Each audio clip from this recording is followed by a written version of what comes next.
Bismillah, alhamdulillah, wa salatu wassalamu ala Rasulillah. We'll read more in the chapter of the funerals. Last time we had stopped at the part in which the author talks about doing janazah on the miscarriage, and we mentioned, or an abortion. We mentioned that the baby, if he or she are born and they had life in them, they had signs of life when they came out, then we do janazah, we do the funeral prayer for them.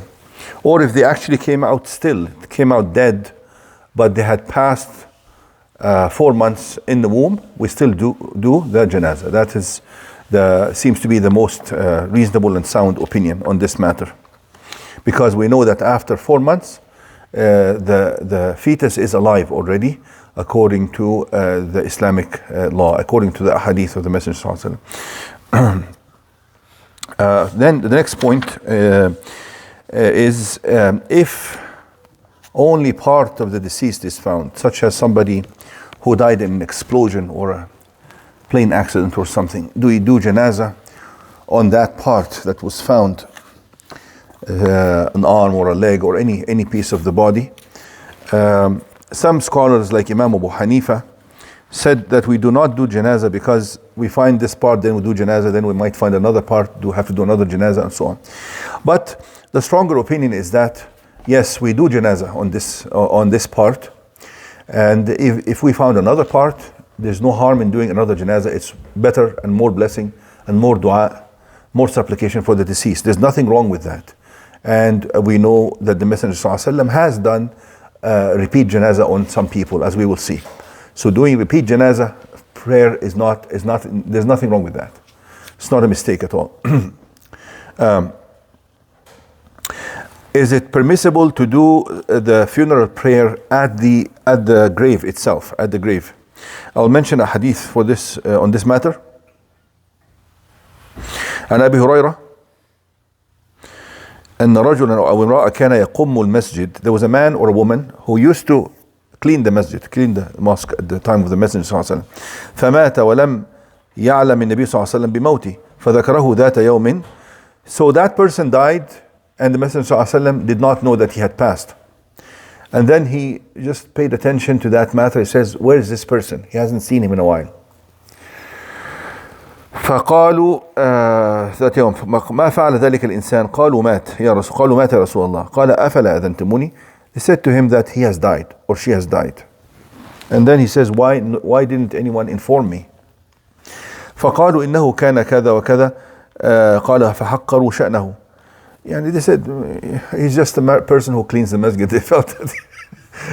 And they said it was late at night. Some hadith said it was late at night, and it's just a person who cleans the masjid. So Messenger ﷺ was not happy with that. He says, "Dulluni ala qabri." He says, take me to his grave or her grave. فأتى قبره فصلى عليه. He went to the grave and he did the janazah especially for that person. So this shows that it is allowed to do that, and this is the opinion of most of the scholars. Imam Malik, I just want to let you know, says that no, it's not permissible. And that, see, sometimes some imams, although they are very knowledgeable and very famous, they can also make mistakes. And we have a clear hadith on this matter, not only this hadith, but other hadith as well. Obviously, he might have not known this hadith, for instance, and then he started reasoning. He says, if we were to do janazah at the grave, then for greater reason, when people visit the Messenger ﷺ grave, then everybody will start doing janazah. So that is his reasoning. But then people responded, said, no, the janazah only becomes required or favored for those people who were alive when that person died. Like, you are only required to do janazah if you were alive at the time of death. You follow? You follow that part or no? Like somebody died 100 years before you. You don't go around doing janazah on every famous scholar and every famous person, not even the Messenger sallallahu alaihi wasallam. because you were not alive at the time of death. The funeral prayer, its time and the reason for doing it is the death itself. You follow? Not the presence of the dead person in the grave. So if this person died while you were alive and you knew about this, then you are either, nobody's obligated to do janazah anyhow, because it's a communal obligation, right? But it is encouraged that you do funeral prayer on that person if you were alive when that person died. So the reason. For example, is died anywhere in the world. Yes. We can pray janazah over him. That's called Salat al-Ghaib. Al-Ghaib, Salat al-Ghaib. To do janazah for somebody who died far away from you. We'll talk about that. But you understand this point? So that's why we don't go and do the funeral prayer on the at the messenger's grave. We don't do that, because we were not alive when he died. You follow? And we don't do janazah on all the famous and prominent and righteous people who died before we came to this life. You follow? Okay. Not only alive, the statement is this: لا تصح الصلاة.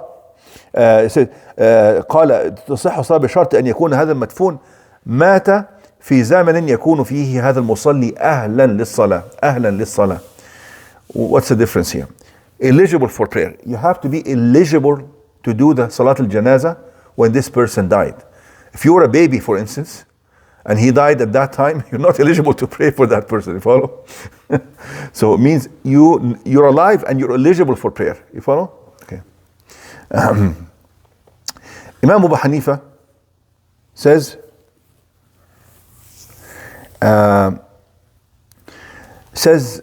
that you only do the prayer at the grave if that person, if you missed the janazah on him, if that person, nobody prayed on him, or you missed the janazah on him. You follow?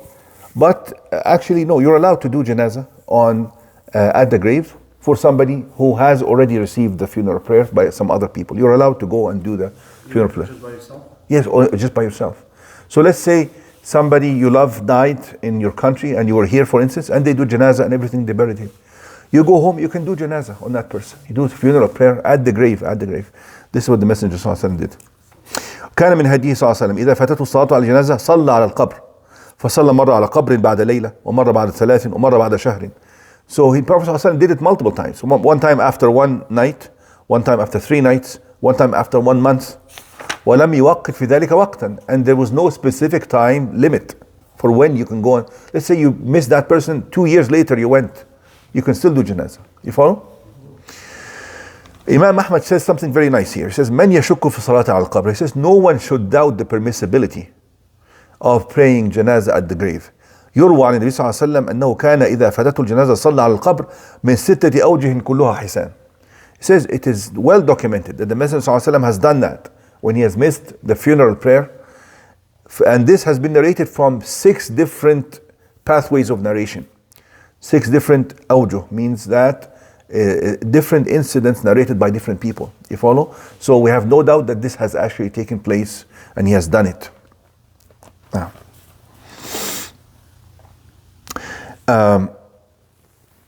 till what time? What is the limit? I say. They say that, some scholars say, يصلى على الميت في قبره إلى شهر. Some scholars said until 1 month later. Some people said 3 days. Some people said as long as his body has not decomposed. But there's no evidence to support all this. Some scholars said forever. Since there's no clear indication of a limit, we should not limit this permissibility.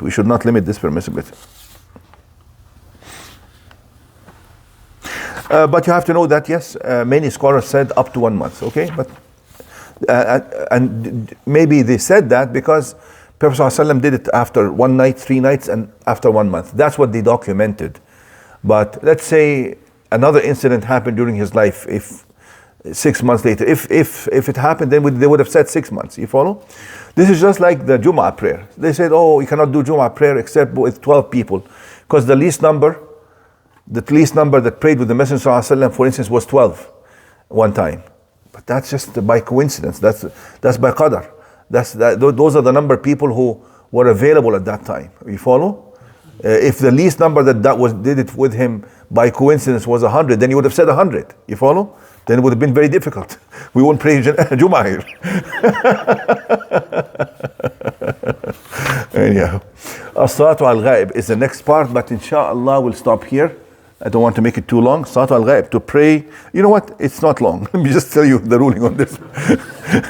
The evidence that supports that, عن أبي هريرة أن رسول الله صلى الله عليه وسلم نعى للناس النجاشي في اليوم الذي مات فيه فخرج بهم إلى المصلى وكبر 4 تكبيرات. Prophet صلى الله عليه وسلم informed the people of the death of Al-Najashi, and this is an authentic hadith in Bukhari and Muslim, on the same day that he died. And that's a miracle, because the news at the time, they didn't have cell phones or WhatsApp or any of this stuff. So he told them Najashi died today, and it was just like he said. And he did janazah on him as well. So he told the people, come, let's do janazah.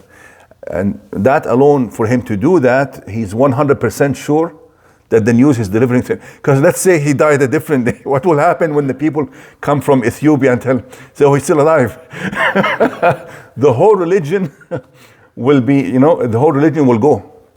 Because the religion is based on the fact that the messenger receives information from the Creator. That's the whole basis of the religion. If that information, even one time, even one single time, this information can be proven to be wrong, then the whole basis of the religion, foundation of the religion becomes destroyed. You follow? So he told the people, let's do janazah. He did 4 takbirat. And he said to them, إن أخا لكم قد مات فقوموا فصلوا عليه. He says, your brother has died. إن أخاكم, your brother has died. So, and this is another thing, because the Messenger ﷺ, when he commanded the Sahaba to make hijrah, migration to Ethiopia, he just says, فإن فيها رجلا لا يظلم عنده أحدا. At the time he was a Christian. He says, but he's a fair, just ruler. So you can go there, you'll be safe. The fact that he became a Muslim, we think that Najashi became a Muslim and did not declare it to the people, did not declare it. Otherwise they would have revolted against him. So he kept his Islam as a secret. So for the Messenger ﷺ to know that as well, that's another point. So anyhow, there are 3 opinions on this matter. يصلى على الغائب سواء صلي عليه أم لا. This is an opinion from Imam Shafi'i and Hanabila ibn Hazm, that you're allowed to pray on somebody who died in a different land, whether or not the funeral prayer was held for him or not. It's open. You're allowed to do that. You're allowed to do that.